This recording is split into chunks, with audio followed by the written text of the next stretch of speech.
He should be pushing for leverage. Yeah. Excellent. If I said gun, diesel right, 56, F my canner, who's running the shallow? The Who's running the curl? the X, running the post, the Z, who's running the middle, the Y. Good. All right. Let's play one more game. The closer we got to the draft, the stronger I felt about it. That at first I said that this was in January, February. I was like, I'm starting to think the gap between Cam Ward and Shedeur Sanders is bigger than the gap between Shedeur Sanders and the pack. It's clear as day. They prefer Jackson Dart. And I'm not even talking about Cam Ward now. So this idea, half of me thinks it's not fair to Shedeur. The Shedeur Sanders draft controversy is back in the spotlight, and this time it involves the New York Giants and Jackson Dart. New footage has surfaced, revealing a tense interview with Jackson Dart, which had previously been described as awkward and disappointing by sources within the Giants. However, despite releasing Dart's interview footage, the Giants have yet to make Shedeur Sanders' interview public. This has sparked a wave of speculation and demand from fans and analysts alike. Was Sanders truly the problem during the interview process, or has he been unfairly framed?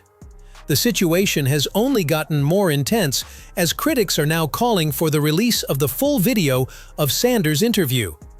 People want to see for themselves if the negative reports about Sanders were justified or if he was the victim of a narrative that portrayed him unfairly. The growing demand for transparency is shaking up the entire draft process and forcing us to take a closer look at the way NFL teams conduct their evaluations. So, what really happened during that interview? Was Shedeur Sanders wrongly judged? Or is there more to this story than meets the eye? Albert Breer has weighed in on the controversy, arguing that Shedeur Sanders was significantly behind both Jackson Dart and Cam Ward in terms of draft potential. According to Breer, Sanders' performance, especially under pressure, placed him a step behind these two quarterbacks, who he believed had a more polished skill set. For Shedeur, it was about going and finding a fit somewhere. And there was no one who saw it that way. And I wrote it, I said it until I was blue in the face. And the closer we got to the draft, the stronger I felt about it. That at first I said that this was in January, February. I was like, I'm starting to think the gap between Cam Ward and Shedeur Sanders is bigger than the gap between Shedeur Sanders and the pack. Looking at Sanders' college career, it's hard to overlook his impressive numbers and leadership. While Dart and Ward certainly showcased their talents, Sanders led one of the most high-profile programs and handled immense pressure with poise.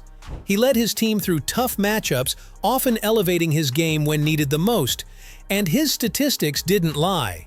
So why the gap in perception? When we dive into the stats, it becomes clear that Shedeur Sanders has certain areas where he stands out. First up, completion percentage. Sanders leads the pack with an impressive 74%. That's significantly higher than Jackson Dart, who sits at 69.3%, and Cam Ward, who trails even further at 67.2%. What does this mean? Sanders was more accurate and consistent with his throws, a key factor when evaluating a quarterback for the NFL. Next, let's talk about touchdowns. Sanders finished with 37, just 2 behind Cam Ward, who had 39. Dart, on the other hand, had 29. Despite not having the same raw yardage numbers as the other two, Sanders was still able to put points on the board more frequently. This shows that when it mattered most, he could find the end zone, which is exactly what you want from a quarterback. The controversy took a sharp turn when the focus shifted back to his interview with the New York Giants. Despite there being no concrete proof that Sanders did anything wrong during the interview, people quickly started lashing out at him. Critics jumped on the bandwagon, with some even claiming that his interview performance was a major red flag. Colin Cowherd, never one to hold back, swiftly weighed in, calling Sanders' interview with the Giants the worst he had ever seen.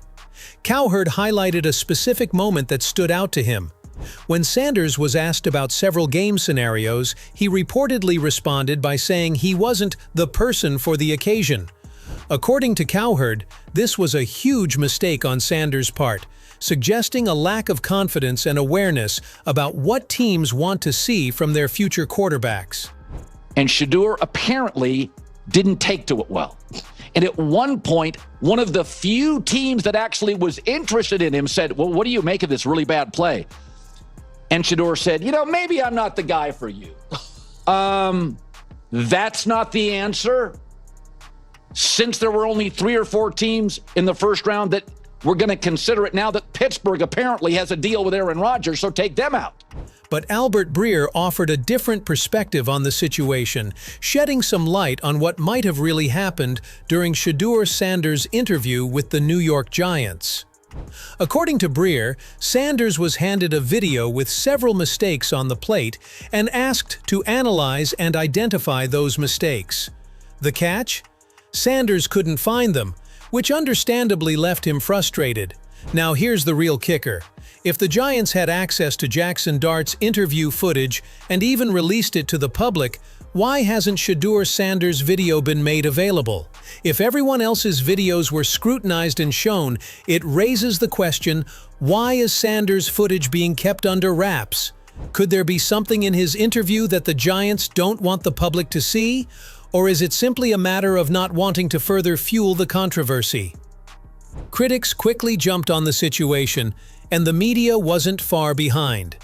Even prominent voices like Colin Cowherd joined the chorus, labeling Shedeur Sanders and his family as egoistic for being too selective about where he should go in the draft.